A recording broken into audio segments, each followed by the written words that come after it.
नमस्कार दोस्तों। आज मैं आपको एक्सप्रेसो एप्लीकेशन के बारे में बताने वाला हूं जो कि हम लोग मोबाइल में यूज़ करते हैं। इसके लिए सीएसपी अकाउंट होना ज़रूरी है क्योंकि वहीं पे आपको यूज़र आईडी और पासवर्ड तभी प्रोवाइड किया जाएगा। तो आज हम आपको जो जानकारी देने वाले हैं वो आप अपने वॉलेट का जो अमाउंट है उसको अकाउंट में अपने कैसे ट्रांसफ़र करेंगे, वो भी मोबाइल एप्लीकेशन के जरिए। तो इसके बारे में मैं आपको अभी जानकारी देने जा रहा हूँ। ठीक है, तो आगे की जो भी है प्रोसेस आप देख लीजिए। सबसे पहले आप अपना जो एक्सप्रेसो बिल शॉप का एप्लीकेशन है उसको लॉगिन कर लीजिएगा। अपने जो भी सीएसपी आईडी और पासवर्ड है आप उससे लॉगिन कर लीजिएगा। लॉगिन करने के बाद आपको ये स्क्रीन दिखेगा।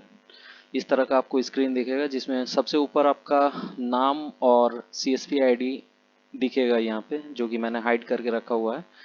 और यहाँ पे आपका वॉलेट का जो भी अमाउंट है वो आपको यहाँ पे शो होगा। ठीक है, तो आज हम fund transfer wallet to account करने वाले हैं, यानी कि आपका जो भी वॉलेट में बैलेंस है वो आपको अकाउंट में ट्रांसफ़र करना है। उसके लिए आपको इस वाले आइकन पे टैप करना है। ठीक है, AEPS fund transfer wallet to account, इस पर टैप करना है। टैप करने के बाद आपको इस तरह का स्क्रीन दिखेगा।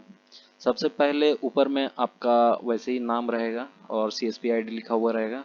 ठीक है, और उसके बाद आपका यहाँ पे ट्रांजैक्शन डिटेल्स में आपको account name, bank name, account number, IFSC code, इतने सारी चीज़ आपको दिखेंगे। जिसमें अकाउंट नेम जो होगा वो आप सीएसपी जब आईडी लिए थे उस टाइम जो आप नाम यहाँ पे दिए थे, या तो आपका नाम या फिर आपका शॉप का जो एड्रेस है वो यहाँ पे शो होगा। उसके बाद आपका जो बैंक डिटेल्स आपने दिया हुआ था उस बैंक का नाम यहाँ पे शो होगा। उसके बाद अकाउंट नंबर रहेगा आपका, आईएफएससी कोड यहाँ पे शो होगा। ये इसलिए यहाँ पे दिया जाता है ताकि आप कंफर्म कर ले कि आपका जो भी बैंक का डिटेल्स है वो सही है, क्योंकि इसी बैंक के डिटेल्स में या फिर इसी बैंक के अकाउंट में आप जो ये पैसा ट्रांसफ़र करेंगे वो पैसा उसी अकाउंट में जाएगा। ठीक है, उसके लिए आपका यहाँ पे अवेलेबल बैलेंस यहाँ पे शो होगा कि आपके वॉलेट में अभी बैलेंस कितना है, जो कि मेरा 20 रुपया 3 पैसा यहाँ पे शो हो रहा है। ठीक है, तो इसमें आपको करीब 1000 से ऊपर का पैसा होना चाहिए। और एक बात है कि यहाँ पे आप ऐसा नहीं है कि 1001 रुपया रखें और एक एक रुपया आप उसमें विड्रॉ कर रहे हैं, ऐसा नहीं है। आपको मिनिमम 1000 रुपया छोड़ के उसके ऊपर का आपको पैसा निकासी करना है। ठीक है, और उसमें भी आपको 3000 से 5000 तक का मिनिमम अमाउंट देना है। ठीक है, और मैक्सिमम जो आपका अमाउंट है वो 3 लाख तक आप एक बार में निकाल सकते हैं। ठीक है, तो उसके लिए आप सिलेक्ट ट्रांजैक्शन टाइप जो है उसमें आपको सिलेक्ट करना होगा आईएमपीएस। ठीक है, ये आपका इंस्टेंट आपका जो पैसा है आपको अकाउंट में आपको मिल जाएगा। ठीक है, यहाँ पे आईएमपीएस सिलेक्ट करके उसके बाद ओके में टैप करना है।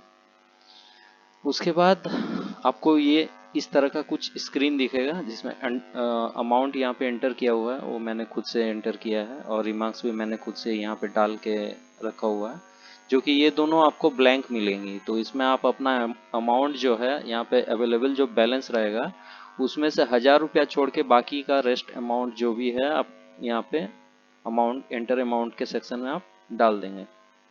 ठीक है, और उसके बाद जो है आपका रिमार्क्स में आप कुछ भी डाल सकते हैं। जैसे आपको अगर याद रखना है कि हाँ मैं इसलिए इस पैसा को विड्रॉ कर रहा हूँ, या फिर कुछ भी अगर रीज़न अगर डालना है तो यहाँ पे डाल सकते हैं। अदरवाइज इसको ब्लैंक भी छोड़ देंगे तो कोई दिक्कत नहीं है। ठीक है, उसके बाद आपको सबमिट बटन पे क्लिक कर देना है। बस इतना ही इसका प्रोसेस है। उसके बाद आपका बैंक अकाउंट में जो वॉलेट का पैसा है वो बैंक अकाउंट में ट्रांसफ़र हो जाएगा। ठीक है, कभी कभार होता है कि इसमें थोड़ा टाइम लगता है, लेकिन वेट कर लीजिएगा, आ जाएगा। सबसे पहले आपका वॉलेट से डिडक्ट होगा। ठीक है, वॉलेट से डिडक्ट होने के बाद आपका बैंक अकाउंट में उसको ट्रांसफ़र कर दिया जाएगा। तो इसमें कुछ समय लग सकता है, या फिर आपका जैसे वर्किंग डेज अगर होता है तो तुरंत हो जाता है, चांसेस ज़्यादा रहता है। कभी कभार अगर आपका वर्किंग डेज में नहीं आता है तो फिर लेट हो सकता है। ऐसा नहीं कि लेट हमेशा होता है, कभी कभार लेट हो जाता है, तो उसके लिए वेट कर लीजिएगा। ठीक है। बाकी इस वीडियो से रिलेटेड अगर कुछ भी आपको डाउट है या फिर कुछ समझ में नहीं आया है तो उसके लिए आप कमेंट सेक्शन में आप अपना क्वेश्चन कर सकते हैं, या फिर कुछ भी आपको एक्सप्रेसो के रिगार्डिंग कुछ अगर दूसरा कोई टॉपिक में आपको जानकारी चाहिए तो उस रिगार्डिंग भी आप कमेंट कर सकते हैं। ठीक है। तो मेरा बस वीडियो इतना ही तक का था। धन्यवाद।